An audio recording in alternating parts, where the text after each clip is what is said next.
You're known for some pretty specific tactics in your teaching days. Yeah. That sounds like war tactics. You are not. It's not a deep thing. You're fake, fake, girls out the room. I regret a lot of that.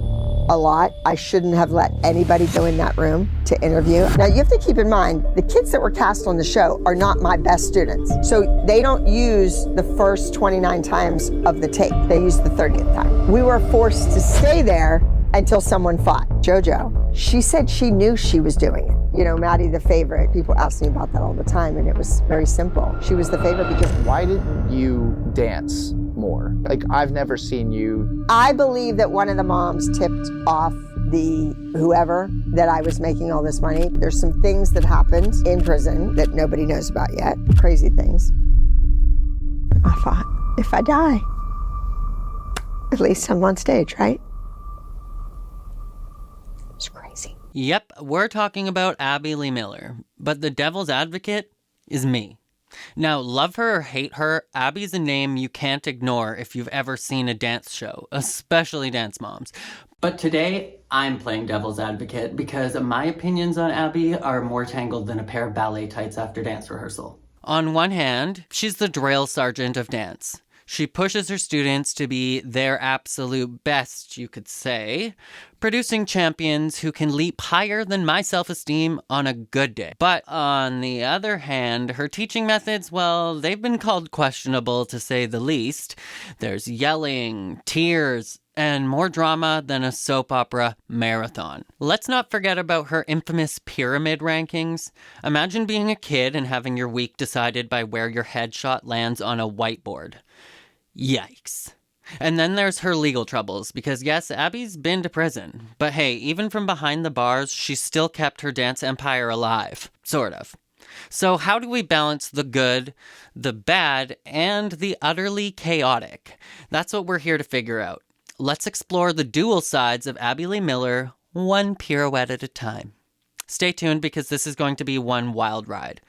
In today's video, we are going to be taking a look at a new interview that was released of Abby Lee Miller on Matt Stefanina's YouTube channel. He's not really on camera, but he is interviewing her. And if you're unfamiliar with Matt, he's like one of the biggest dance creators on YouTube over the past decade. Possibly even more. And I personally found this interview with Abby to be so well done that it could be like its own Netflix episode. As I mentioned before, my feelings towards Abby and the entire franchise of Dance Moms is extremely conflicting and complicated.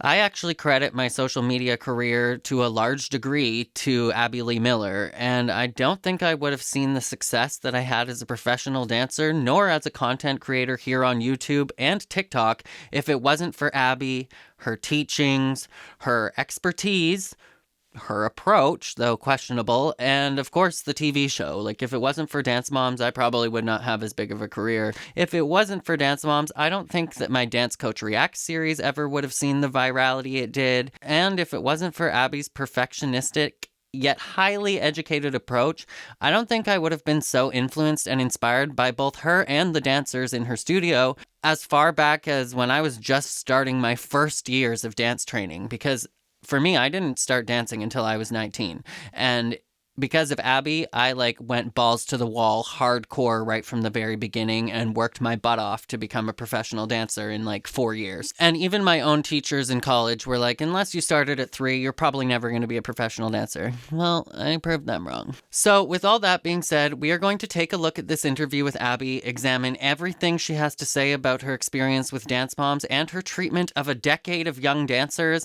and I'm going to be completely honest with my opinions on the notorious dance coach and how I feel about the good, the bad, and the ugly things that she did on her rise to fame and her falling from the dance throne.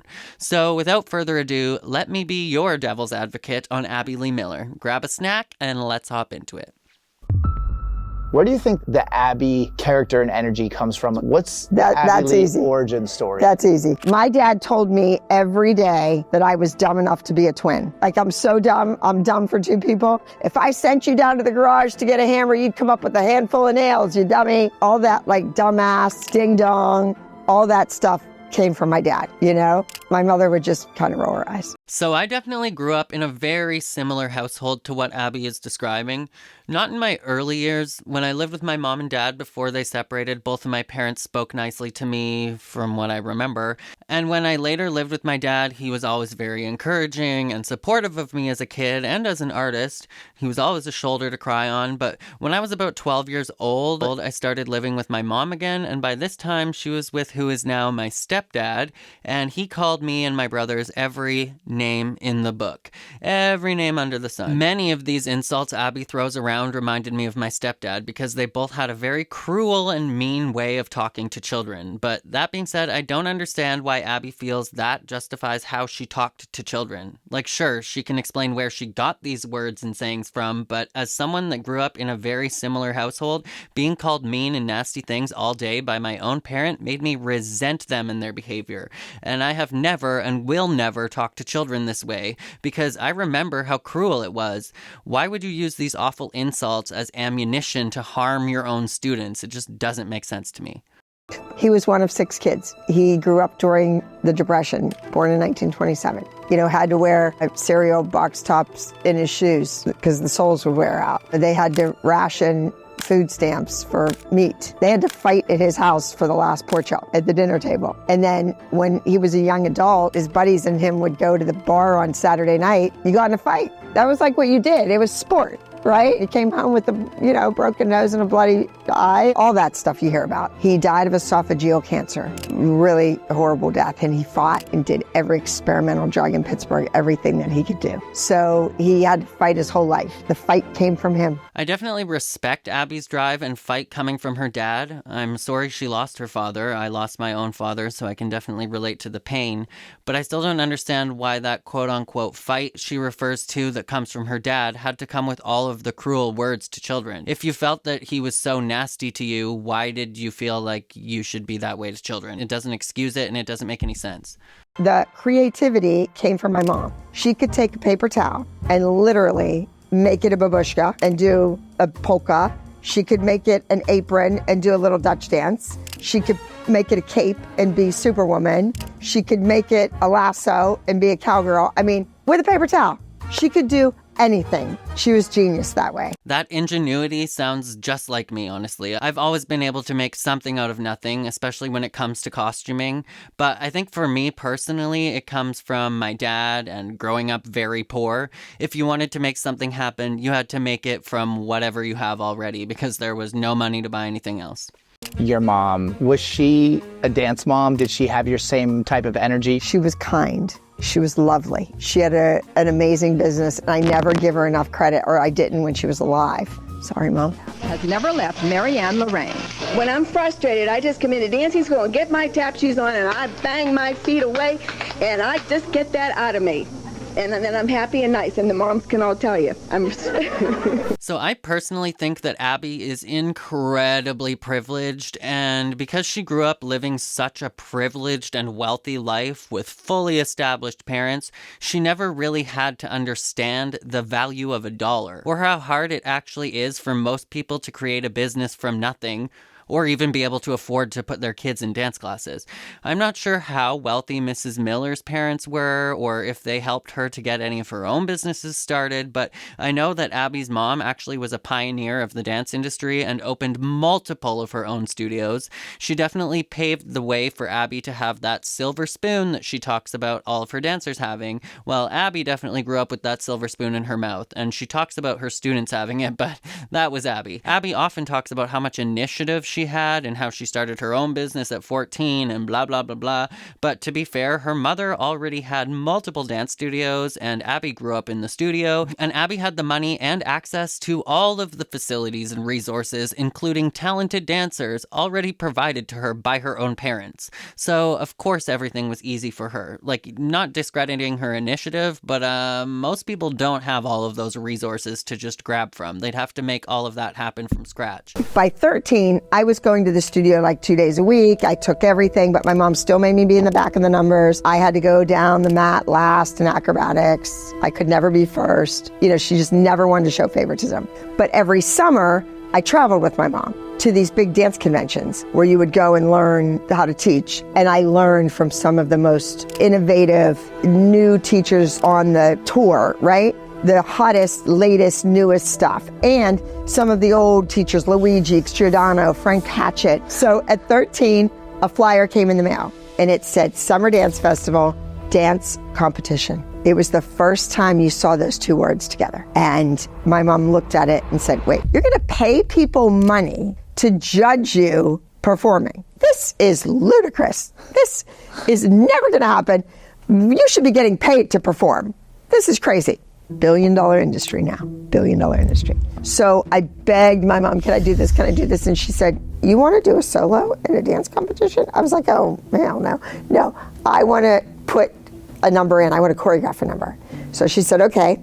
So I took 3 girlfriends that were my age. I know who it was, Maria, Michelle, and Mary Ellen. And I put them in a trio. I taught them the dance for free, of course. And I got the costumes. I rhinestoned them.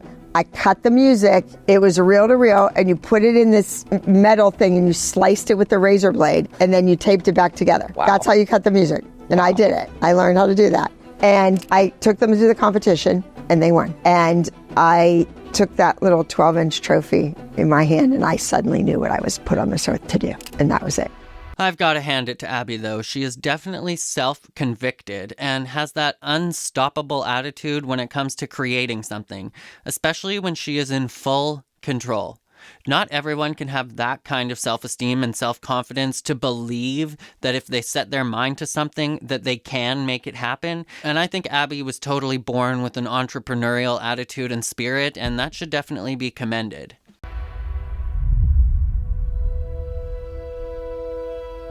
So most of my stories, Matt, including us meeting, start with a hot guy. So the hot guy's name is John Corella. He was a dancer, a professional working dancer. He had done the Oscars, the Emmys, the Grammys, you know, all the opening numbers. He did Celine Dion, Janet Jackson, Paula Abdul back in the day, their world tours. Like, he was a successful working dancer. And I knew him since he was probably 13 years old. So I'm in Vegas at West Coast Dance Explosion, and I'm walking in the ballroom in the back, and he's walking out like, John, Abby, oh my God, hug, kiss, run, you know, stay up all night talking. And then the next day I was leaving the hotel to go to another competition. And he was coming in, and he was like, where are you going? And I said, I have to go to another competition. He's like, what are you talking about? Your kids are here. They're amazing. They're going to win everything. I've watched your girls in the title. I go, I got some other kids. They're at another less advanced competition. So I said, come with me. And he gets in a taxi. We go down and we walk into the ballroom, and there's my little ones. And it's their first time leaving Pittsburgh. It's their first nationals. So I can't take them to the big guns. I got to take them where they're going to win. So their moms are going to be happy and come back and spread the word around town that they're the big winners. So we go in, and there's Maddie doing her little tap dance, and then another little kid whose name nobody knows, and then Nia, and then another kid who you don't know. And I look over at John, and he's like this. What a ferocious businesswoman. I am definitely an entrepreneur myself and have always had that create something out of nothing mentality. But when it comes to Abby and her fierce business mentality, I could never do that. I have always been in awe of people that can balance so many jobs and be wearing so many different hats when it comes to responsibilities in life. Sure, we saw Abby as a mean dance coach and choreographer on the show, but in reality, she was running her business. She was the head artistic director of her dance studio, teaching multiple age groups, choreographing solos, duos, and group numbers for students for competitions all over the country. And we're not talking just the kids on the team that were on the TV show. We're talking about an entire studio of children, while simultaneously managing her students, traveling with her students to auditions in New York, guiding their careers, and making big business moves behind the scenes, while also planning out this show and being a member of multiple dance alliances. Like, that is so much for one person. And Dance Moms is just one show. She also had Abby's Dance Studio Rescue and Abby Lee's Ultimate Dance Competition. She was guest starring on hosting for other daytime talk shows. Like, that's a lot to juggle for one person and takes an insane amount of discipline and work ethic, if you ask me. I said, what is wrong with you? He said, oh my God, Abby, these kids are adorable. They should be on television. And I said, let me introduce you to their mothers. So I take him in the back. It's like out to the pool deck area. I take him out, and there they are, drunk, broke, bitching about everything. You know, the bed bugs, the carpeting, the this, the that, the competition starts too early in the morning, it ends too late at night, the food is horrible, just everything. And we get in the taxi, we go back up, and he said, Abby, I have a really good idea. That was it. He started right then and there working on a format for a TV show. Now, I don't know much about this John Corella. I have seen him on the show. I have covered some allegations about Abby treating him weirdly, kind of groomy-ish, while he was still a minor, or like kissing him even though she's known him since she was a child, so it's like really kind of odd. But me and this John Corella, when it comes to like, oh, this could be a reality show, we definitely have that in common. I'm constantly saying to some groups of people that I meet and people in my life that I feel like they would make great chemistry and storyline for a reality show. When it comes to dance moms, even just seeing a group of absolutely chaotic moms coupled with their super adorable, commercial-looking, super talented kids, they definitely have a great formula for a compelling reality show, even without Abby. Most importantly, the chemistry and relationships, though, with the originals were organic and natural. And Abby wasn't even supposed to be a part of the equation at this point, and it still seemed like a great reality show. But let's hear what she had to say about that and how she somehow got involved in the show. And then I went back to Pittsburgh, he went back to LA. It took an entire year. So finally he takes the idea to his friend, who's a casting director for a little show you may have heard of, The Bachelorette. Yeah. And she said, John, I think you have a good idea, but I hate kids. This is not for me. So she introduced him to the Satan guy, and together they formed a partnership, and then they started going to production companies one after another to sell the show. They walked into a place called Collins Avenue Entertainment. Collins never had a hit show, never had a show more than one season, and actually never had a show finish a season. And Jeff Collins gave them $3,000 to shoot a sizzle. They put the sizzle together, they send it out, and 11 networks are interested. 11. Wow. Toddlers and Tiaras is on. Dancing with the Stars numbers are going up and up and up. And So You Think You Can Dance is like hit or miss. One year it's great, the next year it's not. But here we go. So it goes a bidding war. And it goes down and down and down and down and down to 2 networks left. That's crazy that there was a bidding war for the Dance Moms pilot, but I could tell right from the very first episode that this show was going to be a hit. I just had no idea of how big of a hit it would become. From the beginning, I could tell that it would become a star vehicle for these children because there were so many talented kids in one room and a super disciplined and domineering teacher that would stop at nothing to win, who literally had these kids contracted to her. So at the time that the show released, I was just starting my dance-heavy musical theater program. It was like a performance program in college, and I was dancing every single day with incredibly strict teachers and a program director that ruled over us with an iron fist, just like Abby. And Abby reminded me of my stepdad as well, so there were so many similarities that I was seeing already when I first started watching the show. But my ballet teacher was possibly even harsher than Abby. I don't need to repeat some of the things that she said to people, but she was an amazing teacher, but that didn't spare her from saying harsh things just like Abby did. And I learned so much from her, honestly, but nothing compared to the work ethic of the kids that I saw on Dance Moms, most of which were literally under 10, dancing at the ALDC. I was blown away by the fact that these little kids were learning more complex choreography than my colleagues and I were learning in a dance program in college. And they were performing their numbers even better than my peers and myself after literally 2 days of practice when we had a few months to perform a musical. Right from the beginning, I was hooked and so inspired to work 10 times harder than I was already working. If a 6-year-old was able to outdance me and all of my peers that had been dancing their entire life and take the criticism of Abby Lee Miller on a daily basis, then I needed to be working a lot harder and grow a much thicker skin if I wanted to be in this industry, or at least that's how I thought.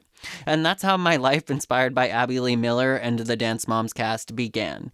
The biggest thing that totally set Dance Moms apart from the rest of the shows of its time is that it was a star vehicle for one kid at the forefront. If they didn't have a son to the solar system, so to speak, in Maddie, they probably would have went down in history like a Toddlers and Tiaras spin-off. In fact, the biggest success Toddlers and Tiaras ever saw was when they developed a core character and started pushing Honey Boo Boo as like the star of the show. Before that, it was just a reality show with no real core or character to relate it back to.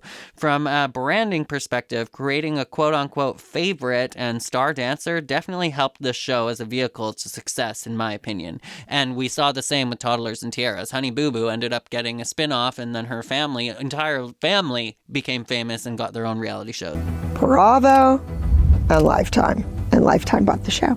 And 10 minutes later, it's a housewife show centered around a dance studio. Dancing's 10%, the kids are 10%, the moms are 80%. I'm not on the show. They wanted me to be an This was always my biggest gripe with the show. I understand that they wanted the drama for compelling reality television for middle America that just likes to see people fight, especially those of which that weren't even interested or familiar with dance. But as someone that saw the children as the heart of the show, it was always so disappointing that they saved the real dancing for like 5 minutes out of a 45-minute episode.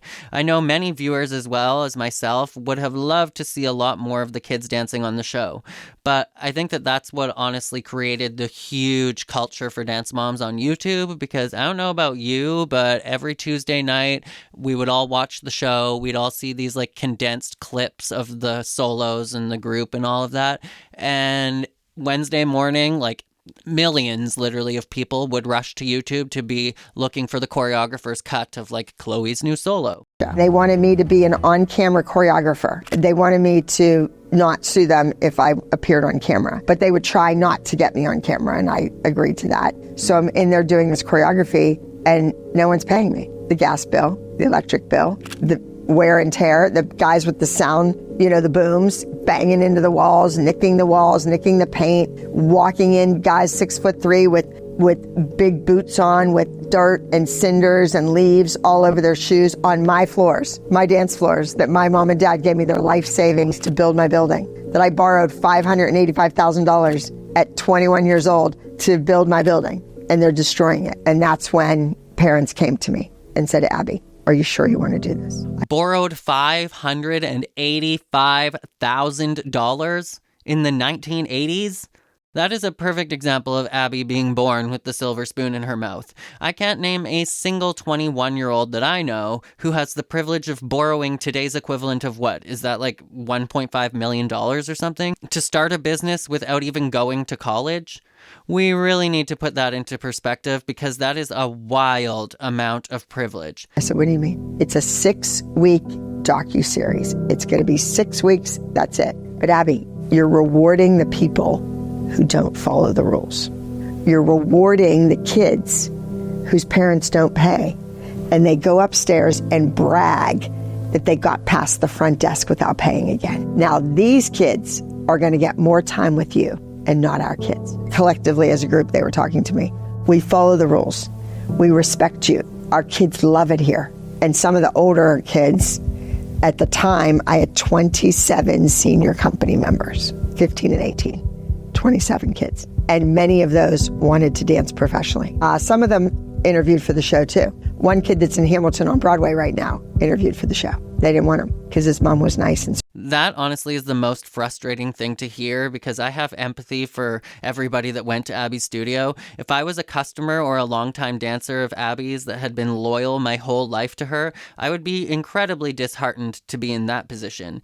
It makes sense for a compelling reality show to give the roles of the most dramatic and chaotic parents with a negatively charged, compelling storyline, But it just goes to show that sometimes nice guys finish last. Like, honestly, I feel like I would be so fed up with that dynamic that I probably would have pulled my own children out of the studio or went somewhere else or left myself if I was a dancer there.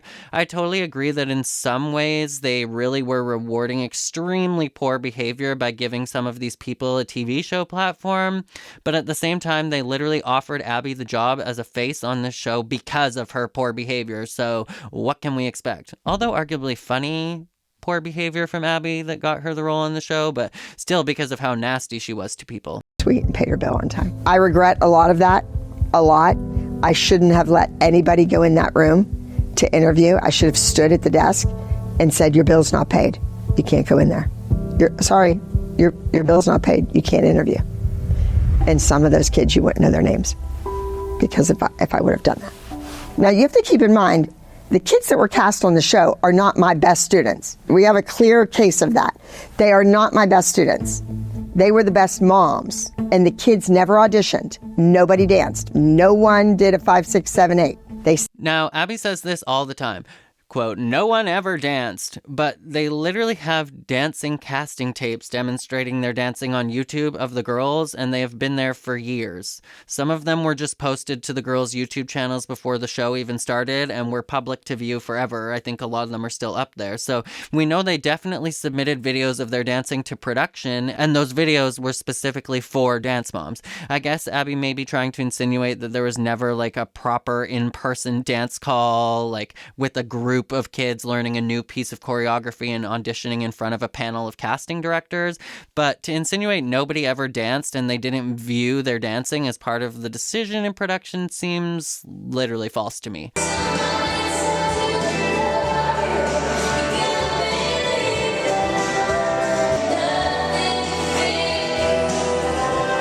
What do you guys think? Sat in a chair next to mommy. That's all they did. Nobody danced. Now they're telling me, the network, these people I don't even know, who don't even know me, we need a new number every week.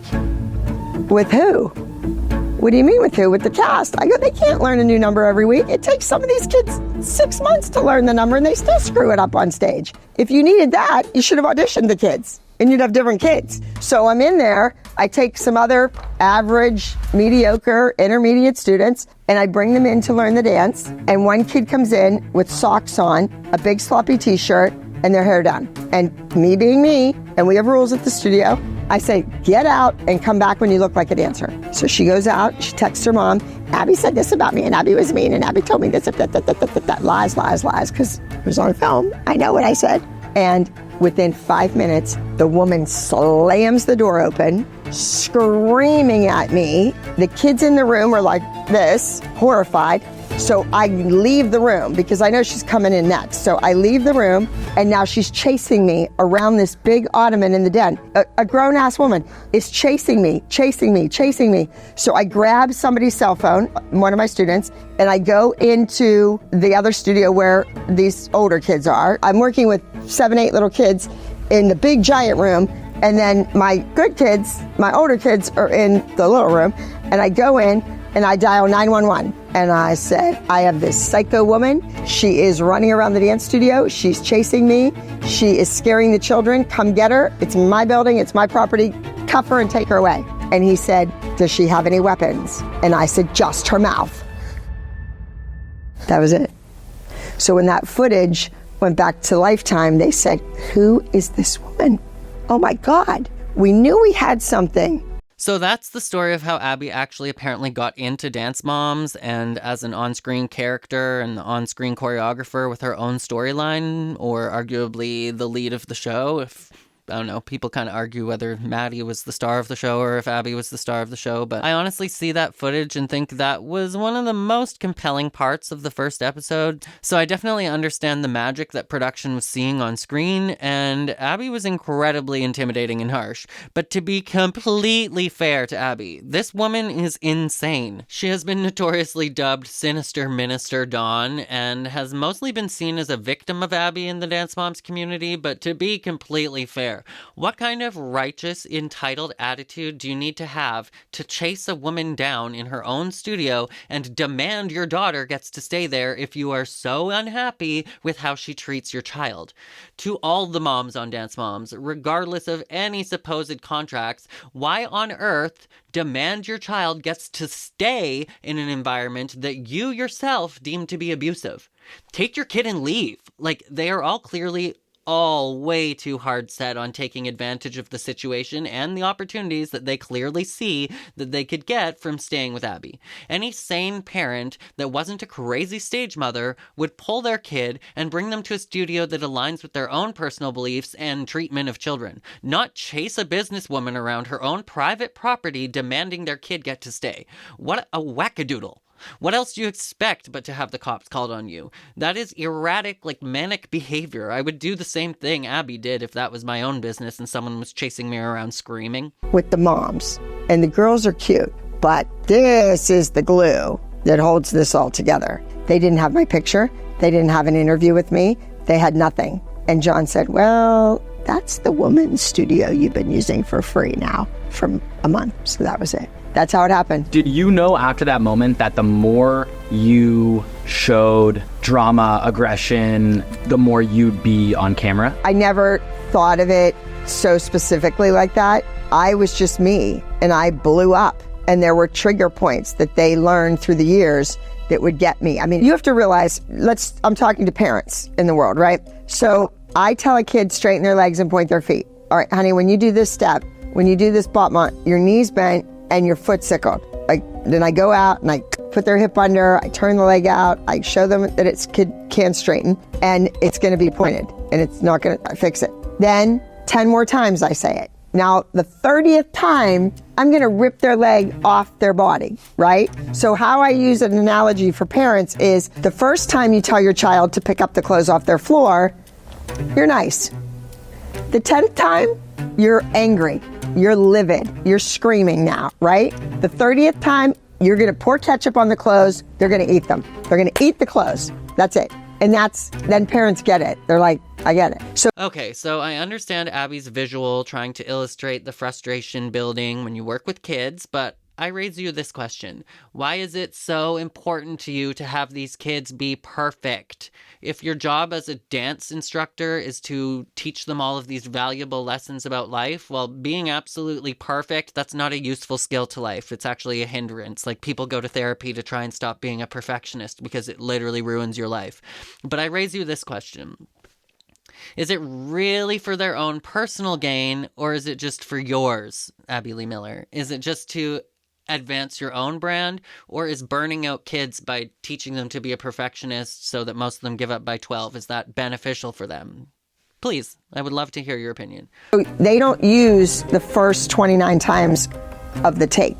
They use the 30th time I say it. And that's where you see me explode. There were 3 cameras on me. So I went to work every day. For 12 hours, there were 3 cameras on me. You're going to get something. You're going to get something. Especially with you. Yeah.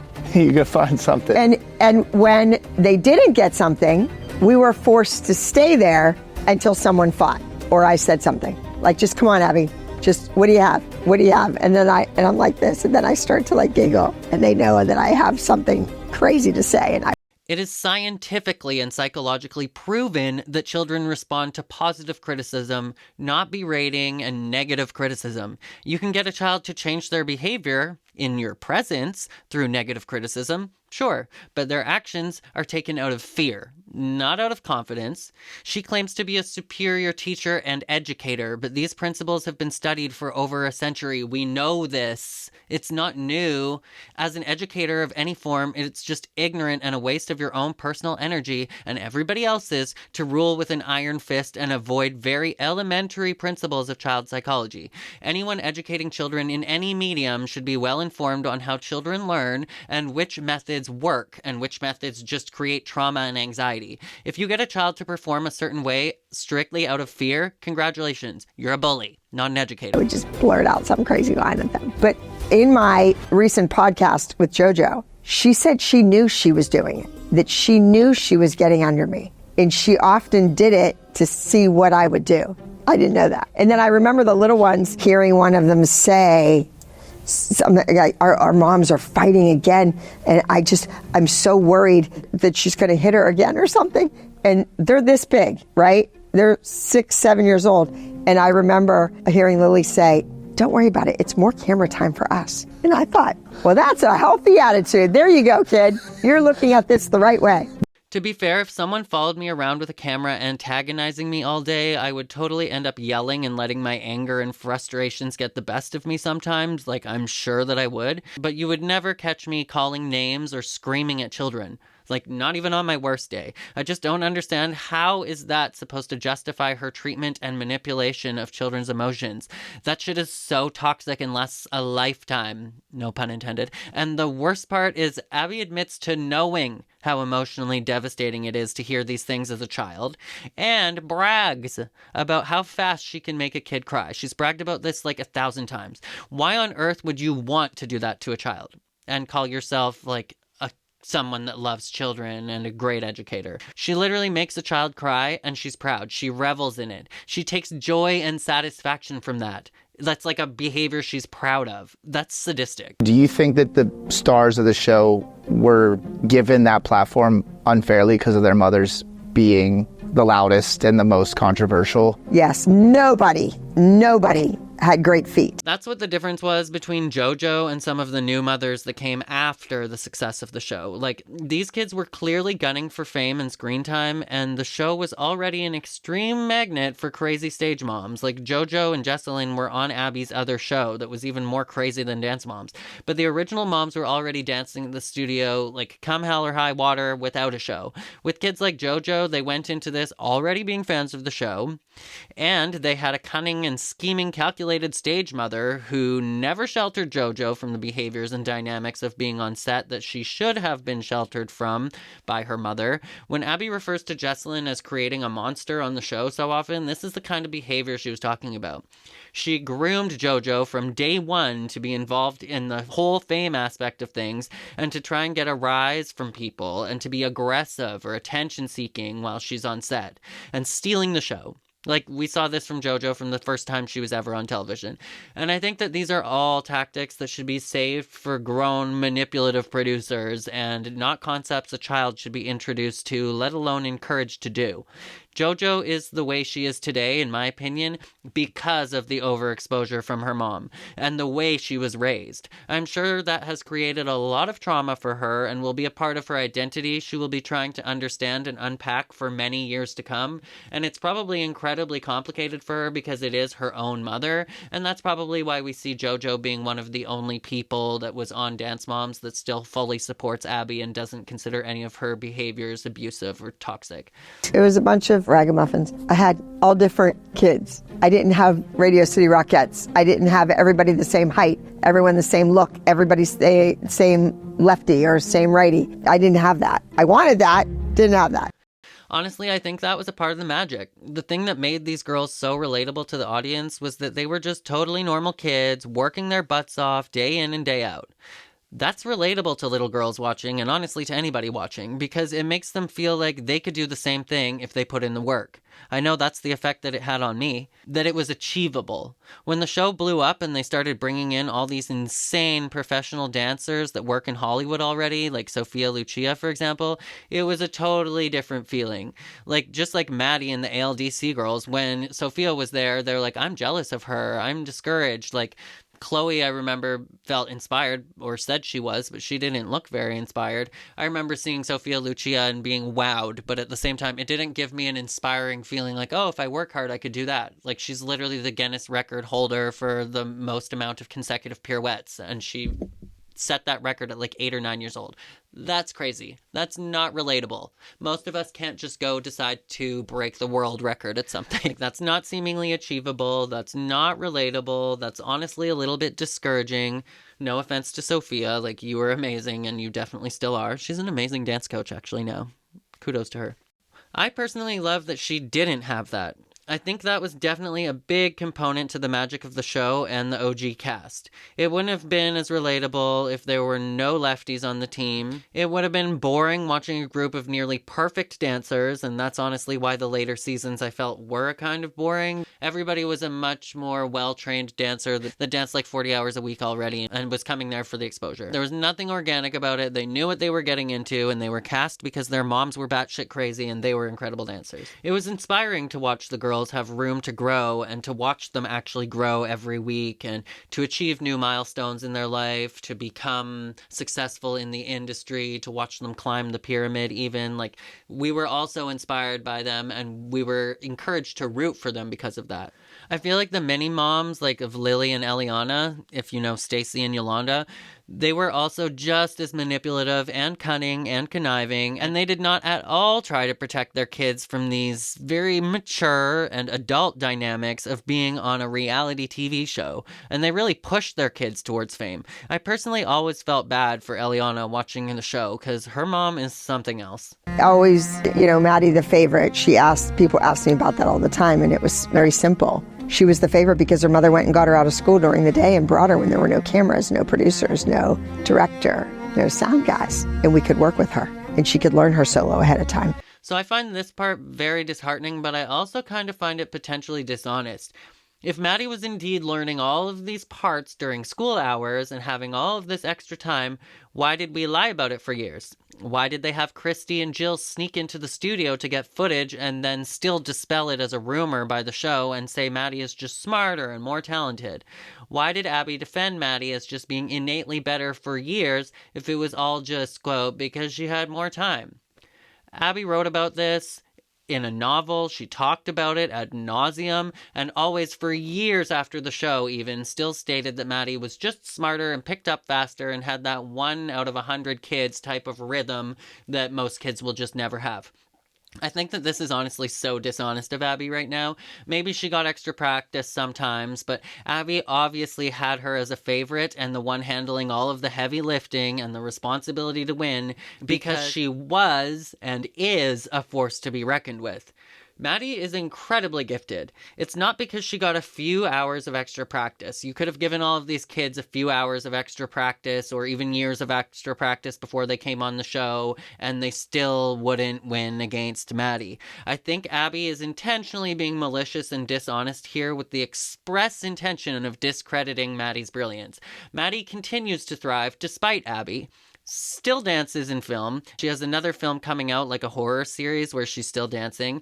And I think Abby is very spiteful towards Maddie and her success outside the show and is intentionally trying to tarnish her reputation. But let me know what you guys think, because I know that tons of people think that Maddie was not the best dancer. And honestly, there were some amazing technicians on this show. There were some amazing acrobats, amazing contortionists, but Maddie had a gift with style and performance that was way above her years. You can't teach kids how to pick up style. They either get it or they don't.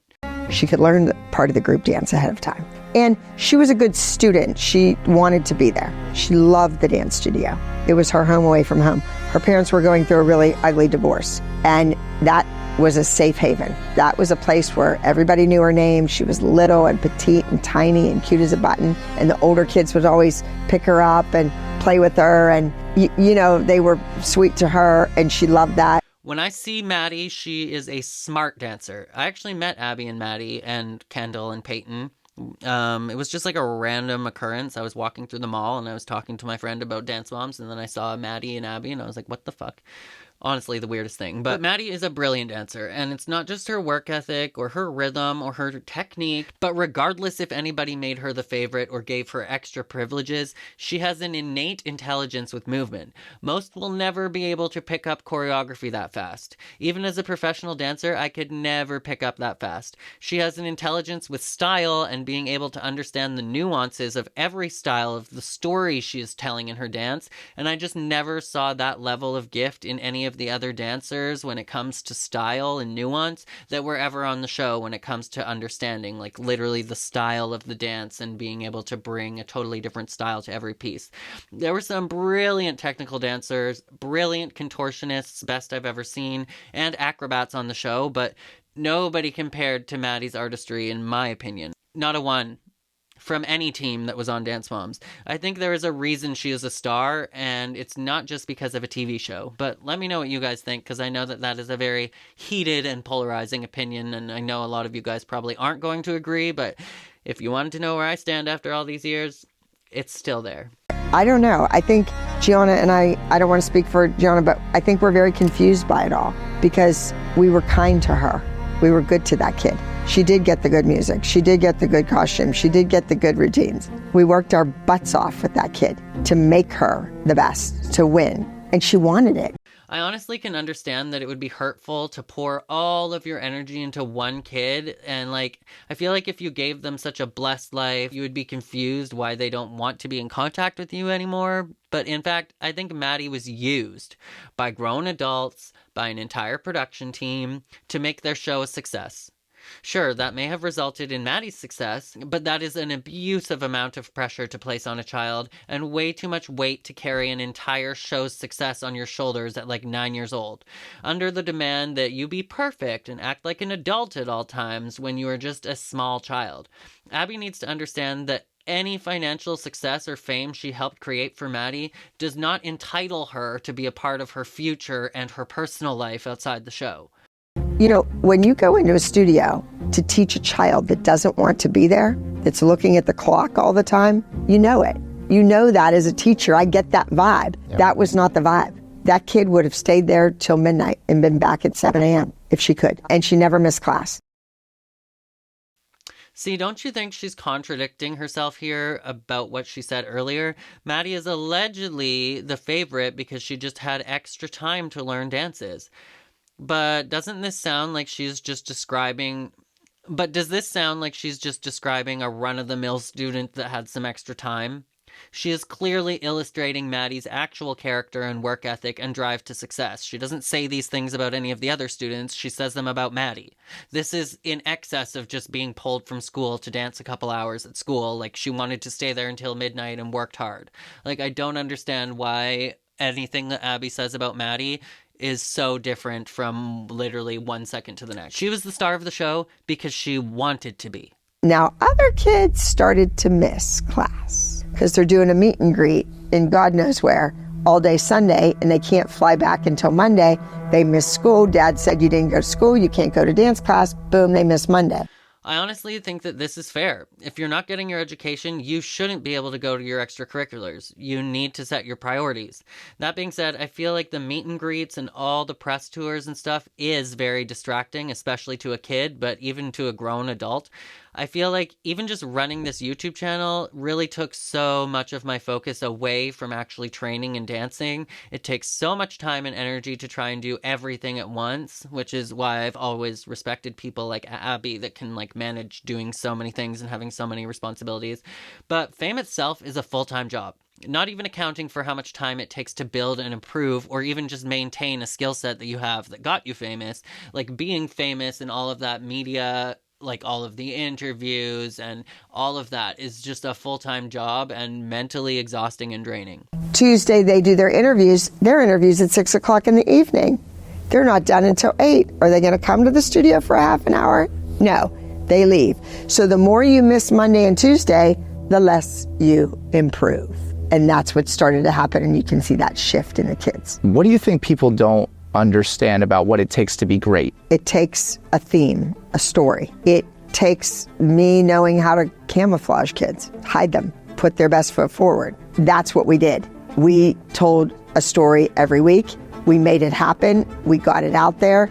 We made the good turners turn. We made the good leapers leap. We made the good legs do leg stuff all simultaneously. So you didn't see who couldn't do anything. Yeah, that's choreography. Honestly, yes. This is what I learned the most from Abby Lee in the show. Like, great choreography is compelling. It has a strong story and makes you think. It's not just a bunch of great dancers dancing in unison. It was always the concept pieces or the political pieces that really tore at your heartstrings or made you think. That's what made me want to be a choreographer. And the choreography and competitiveness was so strategic on Abby's part that it was brilliant. From formations to being so calculated calculated about the ages of the dancers that you have in your group so that you have a competitive edge over which category that they would be placed in, to choosing short, petite dancers to make them appear even younger and thus more impressive to the judges and the audience, because if you have a 14-year-old in the group and you think that they're 9 and they're doing all of those acro tricks that Brooke did, like, that's super impressive to see in a junior category where the kids are supposed to be, what, like 9 to 11? And, like, the kids being strategically placed doing all of their best skills, or choosing a star dancer to pull the focus of the group, like every time they had Maddie dancing up in front while all the rest of the dancers just did something in unison. This all takes a brilliance at your craft and an understanding of the dancers that you work with and having a strong understanding of the system that is dance competitions. Abby is brilliant at that aspect of her job, and that is what I have always found the most inspiring about her. Regardless of what she has done or how she treats kids, she is absolutely brilliant as a competition choreographer. Not so much as a child educator. But so is Gianna. Gotta give credit where credit is due. Gianna had a very heavy role in choreographing for this show, as many of us know by now. Why didn't you dance? I've never seen you dance. I haven't seen footage. LOL. So I was the one that actually unearthed that footage and made it viral. So the story behind that is there was a woman here on YouTube whose sister used to dance at Abby's mom's studio, and she was uploading some old footage from the 80s, and I found her channel, and there were like no views on any of these videos, and I don't think that anyone had scoured through to see if any of the ALDC moms like Kelly or if Abby was in there or anything. So one day I dug through these hours and hours of footage and found a clip of Abby dancing at a rehearsal from like the 80s, and I clipped it out as its own separate video and I posted it on YouTube and TikTok. It went viral immediately, like more viral than any other video on my YouTube channel to this date, and it's because we've all been waiting to see Abby dance for years, and I think many people wanted to see the actual dancing behind the woman who was so mean to these kids about their own dancing. Well, I think the footage speaks for itself. Those who can't do, teach. And those who can't teach, coach dance. I've never seen you dance. I haven't seen footage. It's hard. It sucks. It's hard.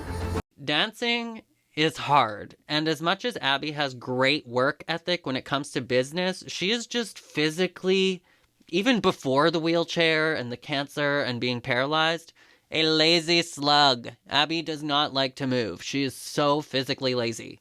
And that's a wrap, folks. We've taken a deep dive into the world of Abby Lee Miller, unpacked her interview with Matt Stefanina, and dissected the highs, the lows, and everything in between. Whether you see her as a dance genius, a controversial figure, or maybe a little bit of both, there's no denying her impact on the dance world. Multiple generations of dancers and educators and even creators like myself. I hope this video gave you a fresh perspective, maybe challenged your opinions a bit on Abby.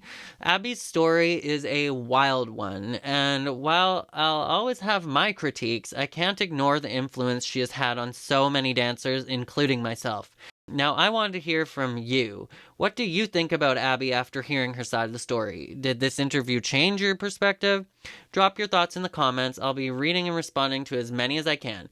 If you enjoyed this deep dive, though, don't forget to like, subscribe, and hit that bell so you don't miss any future videos. And if you're craving more behind-the-scenes dance content, I have so many different Dance Moms videos on my channel, from drama and history to like little behind-the-scenes things, or you can check out my Dance Coach React series, or follow me over on TikTok for even more hot takes and choreography breakdowns. So thanks for watching, and as always, make sure to be weird, be wild, and stay sparkly. Keep questioning everything, and I will catch you guys in the next one. Bye!